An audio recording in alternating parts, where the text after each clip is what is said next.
ನಮಸ್ಕಾರ ವೀಕ್ಷಕರೇ, ನಾನು ನಿಮ್ಮ ಹೋಸ್ಟ್ ಮುನ್ನಾ ಮೊಮಿನ್. ಹೇಗಿದ್ದೀರಾ ನೀವು ವೀಕ್ಷಕರೇ? ಇವತ್ತಿನ ವಿಡಿಯೋನಲ್ಲಿ ಒಂದು ಪ್ರಥಮ PUC ಒಂದು ಅಡ್ಮಿಷನ್ಗಾಗಿ ನಮ್ಮ ಒಂದು ಪ್ರೀ ಯೂನಿವರ್ಸಿಟಿ ಎಜುಕೇಷನ್ ಅಂಡರ್ನಲ್ಲಿ ಯಾರು ಪ್ರಥಮ PUCಯನ್ನು ಅಡ್ಮಿಷನ್ ಮಾಡ್ತಾ ಇದ್ದೀರಿ ಅಂಥ ಅಭ್ಯರ್ಥಿಗೆ ಕೆಲವೊಂದು ಅಭ್ಯರ್ಥಿಗಳಿಗೆ ಕಾಲೇಜಿನಲ್ಲಿ ಒಂದು ಎಲಿಜಿಬಿಲಿಟಿ ಸರ್ಟಿಫಿಕೇಟನ್ನು ಕೇಳ್ತಾ ಇದ್ದಾರೆ.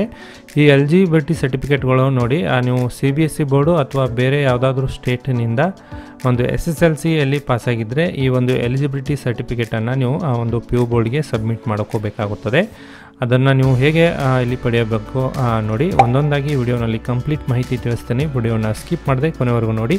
ಇನ್ನೂವರೆಗೆ ನಮ್ಮ ಚಾನಲ್ಗೆ ಯಾರು ಸಬ್ಸ್ಕ್ರೈಬ್ ಮಾಡಿಲ್ಲ, ಮುಂದೆ ಬರುವ ಎಲ್ಲ ಸರ್ಕಾರಿ ಉದ್ಯೋಗ ಮಾಹಿತಿ ಪಡೆಯಲು ಈಗಲೇ ನಮ್ಮ ಚಾನಲ್ಗೆ ಸಬ್ಸ್ಕ್ರೈಬ್ ಆಗಬಹುದು. ವೀಕ್ಷಕರೇ, ಈ ಪೇಜಿನ ಒಂದು department of school education pre ಯೂನಿವರ್ಸಿಟಿಯ ಒಂದು ಅಫಿಷಿಯಲ್ ವೆಬ್ಸೈಟ್ಗೆ ನೀವು ಬರಬೇಕಾಗುತ್ತದೆ.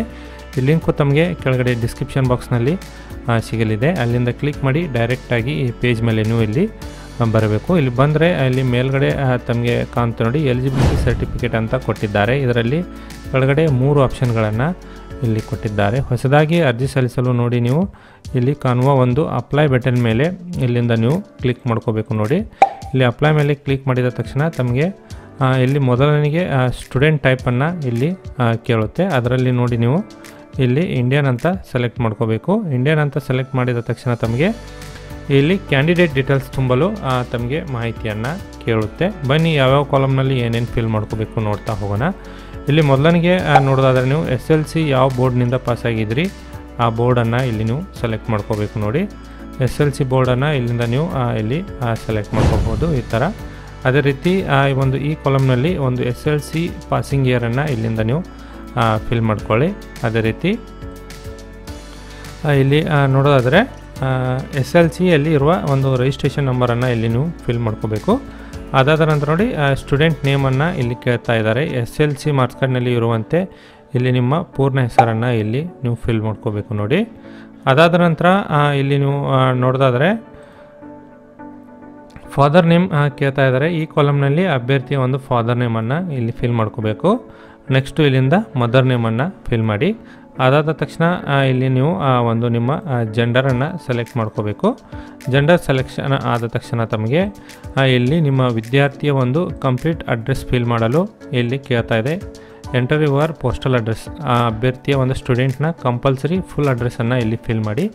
ಅದಾದ ತಕ್ಷಣ ಇಲ್ಲಿ ತಮ್ಮ ಒಂದು ಪಿನ್ ಕೋಡು ಮತ್ತು ವಿದ್ಯಾರ್ಥಿಯ ಒಂದು ಇಮೇಲ್ ID, ಅದೇ ರೀತಿ ಒಂದು ನೀವು SSLC ತರಗತಿಯಲ್ಲಿ ಪಡೆದ ಇಲ್ಲಿ ಟೋಟಲ್ ಮಾರ್ಕ್ಸು ಮತ್ತು ಆಪ್ಟೆಂಡ್ ಮಾರ್ಕ್ಸನ್ನು ಇಲ್ಲಿ ನೀವು ಫಿಲ್ ಮಾಡ್ಕೋಬೇಕಾಗುತ್ತದೆ.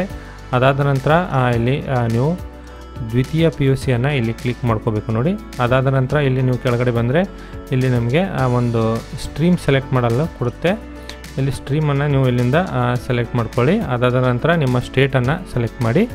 ಅದಾದ ನಂತರ ಇಲ್ಲಿ ಕೆಳಗಡೆ ಬಂದರೆ ತಮಗೆ ಒಂದು ಕ್ಯಾಟಗರಿಯನ್ನು ಸೆಲೆಕ್ಟ್ ಮಾಡಲು ಇಲ್ಲಿ ಅವಕಾಶ ಕೊಡಲಾಗಿದೆ. ನೋಡಿ, ಕಾಸ್ಟನ್ನು ಇಲ್ಲಿ ಸೆಲೆಕ್ಟ್ ಮಾಡಿ. ನಂತರ ನಿಮ್ಮ ಸ್ಟೇಟು ಮೊಬೈಲ್ ನಂಬರನ್ನು ಇಲ್ಲಿ ಸೆಲೆಕ್ಟ್ ಮಾಡಿ. ಟೋಟಲ್ ಅಮೌಂಟ್ ಬಂದುಬಿಟ್ಟು ನೋಡಿ, ಇಲ್ಲಿ 1,000 ರೂಪಾಯಿಗಳನ್ನು ನೀವು ಆನ್ಲೈನ್ ಮೂಲಕ ಪಾವತಿ ಮಾಡಬೇಕಾಗುತ್ತದೆ. ಅದಾದ ನಂತರ ಇಲ್ಲಿ ಸೇವ್ ಆ್ಯಂಡ್ ಕಂಟಿನ್ಯೂ ಅಂತ ಕೊಟ್ಟರೆ ತಮಗೆ ಒಂದು OTPಯನ್ನು ಇಲ್ಲಿ ಕಳಿಸಲಾಗುತ್ತದೆ. ಇಲ್ಲಿ ನೋಡಿ, ನಿಮ್ಮ ಮೊಬೈಲ್ ನಂಬರ್ಗೆ ಒಂದು OTPಯನ್ನು ಕಳಿಸಲಾಗಿದೆ. ಅದನ್ನು ನೀವು ಇಲ್ಲಿ OTPಯನ್ನು ಫಿಲ್ ಮಾಡಿ. ವ್ಯಾಲಿಡೇಟ್ OTP ಅಂತ ಇಲ್ಲಿಂದ ನೀವು ಕೊಡಬೇಕಾಗುತ್ತೆ. ನೋಡಿ, ವ್ಯಾಲಿಡೇಟ್ OTP ಹಾಕಿದ ತಕ್ಷಣ ತಮಗೆ ಒಂದು ಅಪ್ಲಿಕೇಶನನ್ನು ಮತ್ತೊಂದು ಸರಿ ತೋರಿಸುತ್ತೆ. ಕೆಳಗಡೆ ಬಂದರೆ ಇಲ್ಲಿ ಡಾಕ್ಯುಮೆಂಟನ್ನು ಅಪ್ಲೋಡ್ ಮಾಡ್ಕೋಬೇಕು. ಇಲ್ಲಿ SLC ಒಂದು ಒರಿಜಿನಲ್ ಮಾರ್ಕ್ಸ್ ಕಾರ್ಡನ್ನು ಅಪ್ಲೋಡ್ ಮಾಡಿ ಮಾತ್ರ ಇದ್ದರೆ, ಇಲ್ಲವಾಗಿದ್ದಲ್ಲಿ ಸ್ಕೂಲ್ನಲ್ಲಿ ಒಂದು ಅಟೆಸ್ಟೇಷನ್ ಮಾಡಿಕೊಂಡು ಬಂದು ನೋಡಿ, SLC marks card, migration certificate ಮತ್ತು ನಿಮ್ಮ LCಯನ್ನು ಒಂದೊಂದಾಗಿ ಅಪ್ಲೋಡ್ ಮಾಡಿ. ಬೋನಾಫೈಡನ್ನು ನಿಮ್ಮ ಕಾಲೇಜಿನಿಂದ ಪಡೆದುಕೊಂಡು ಇಲ್ಲಿ ಅಪ್ಲೋಡ್ ಮಾಡ್ಕೋಬೇಕಾಗುತ್ತದೆ. ಅದನ್ನು ಕೂಡ ಇಲ್ಲಿ ಅಪ್ಲೋಡ್ ಮಾಡಬೇಕು. ಅಪ್ಲೋಡ್ ಆದ ತಕ್ಷಣ ತಮಗೆ ಒಂದು ಡಿಸ್ಪ್ಲೇ ಮೇಲೆ ತೋರಿಸುತ್ತೆ ನೋಡಿ, ಡಾಕ್ಯುಮೆಂಟ್ ಅಪ್ಲೋಡ್ ಸಕ್ಸಸ್ಫುಲಿ ಅಂತ. ಹಾಗೆ ಕೆಳಗಡೆ ಬಂದರೆ ಮೇಕ್ ಪೇಮೆಂಟ್ ಮೇಲೆ ಕ್ಲಿಕ್ ಮಾಡ್ಕೋಬೇಕು. ಮೇಕ್ ಪೇಮೆಂಟ್ ಮೇಲೆ ಕ್ಲಿಕ್ ಮಾಡಿದ ತಕ್ಷಣ ತಮಗೆ ಎಲ್ಲ ಮಾಹಿತಿ ಒಂದು ಸರಿ ತೋರಿಸುತ್ತೆ. ಪೇಮೆಂಟ್ ಮೇಲೆ ಕ್ಲಿಕ್ ಮಾಡಿ. ಇಲ್ಲಿ ಕರ್ನಾಟಕ ಒಂದು ಲಿಂಕ್ ಓಪನ್ ಆಗುತ್ತೆ. ಚೆಕ್ ಬಾಕ್ಸನ್ನು ಕ್ಲಿಕ್ ಮಾಡಿ. ಇಲ್ಲಿ 3 ಲಿಂಕ್ಗಳನ್ನು ಕೊಟ್ಟಿದ್ದಾರೆ. ಯಾವುದಾದ್ರೂ ಒಂದು ಲಿಂಕ್ ಮೂಲಕ ಇಲ್ಲಿ ಪೇಮೆಂಟ್ ಮಾಡ್ಕೋಬೇಕು. ನೋಡಿ, ಕೊನೆಯದಾಗಿರುವ ಒಂದು ರಾಜರ್ ಪೇ ಒಂದು ಪೇಮೆಂಟ್ ಗೇಟ್ವೇ ಮೂಲಕ ಇಲ್ಲಿ ಕ್ಲಿಕ್ ಮಾಡಿ. ಇಲ್ಲಿ UPIಯನ್ನು ಸೆಲೆಕ್ಟ್ ಮಾಡಿ. ಕಂಟಿನ್ಯೂ ಟು ಪೇ ಅಂತ ಕೊಟ್ಟರೆ ತಮಗೆ ಇಲ್ಲಿ UPI ಮೂಲಕ ಕೂಡ ಇಲ್ಲಿ ನೀವು ಪೇಮೆಂಟ್ ಮಾಡಲು ಅವಕಾಶವನ್ನು ಕೊಟ್ಟಿರುತ್ತಾರೆ. ನೋಡ್ತಾ ಹೋಗಿ ಪೇಮೆಂಟನ್ನು ಹೇಗೆ ಮಾಡ್ಕೋಬೇಕು. ಈ ಥರ ಒಂದು QR ಕೋಡ್ ತಮಗೆ ಇಲ್ಲಿ ತೋರಿಸುತ್ತೆ. ಈ QR ಕೋಡನ್ನು ಸ್ಕ್ಯಾನ್ ಮಾಡಿ ನೀವು ಇಲ್ಲಿಂದ ಪೇಮೆಂಟ್ ಮಾಡಿ ನಿಮ್ಮ ಒಂದು ಎಲಿಜಿಬಿಲಿಟಿ ಸರ್ಟಿಫಿಕೇಟನ್ನು ನೀವು ಇಲ್ಲಿಂದ ಪಡೆಯಬಹುದು. ನೋಡಿ ಈ ಥರ ಟ್ರಾನ್ಸಾಕ್ಷನ್ ಸಕ್ಸಸ್ಫುಲ್ ಅಂತ ತೋರಿಸುತ್ತೆ. ಪ್ರಿಂಟ್ ಅಂತ ಕೊಡ್ತಾರೆ, ನಿಮಗೆ ಒಂದು ಫಾರ್ಮ್ ಇಲ್ಲಿಂದ ಡೌನ್ಲೋಡ್ ಆಗುತ್ತೆ. ಈ ಫಾರ್ಮನ್ನು ನೀವು ಕಾಲೇಜಲ್ಲಿ ಹೋಗಿ ಸಬ್ಮಿಟ್ ಮಾಡ್ಕೋಬೇಕು. ಇಷ್ಟು ಕೊಟ್ಟರೆ ನಿಮ್ಮ ಎಲಿಜಿಬಿಲಿಟಿ ಕಾಲೇಜ್ನವರೇ ಡೌನ್ಲೋಡ್ ಮಾಡಿಕೊಂಡು ಮುಂದಿನ ಪ್ರೊಸೆಸ್ಗಾಗಿ ನಿಮ್ಮ ಅಡ್ಮಿಷನನ್ನು ಇಲ್ಲಿ ಕಳಿಸಲಾಗುತ್ತದೆ.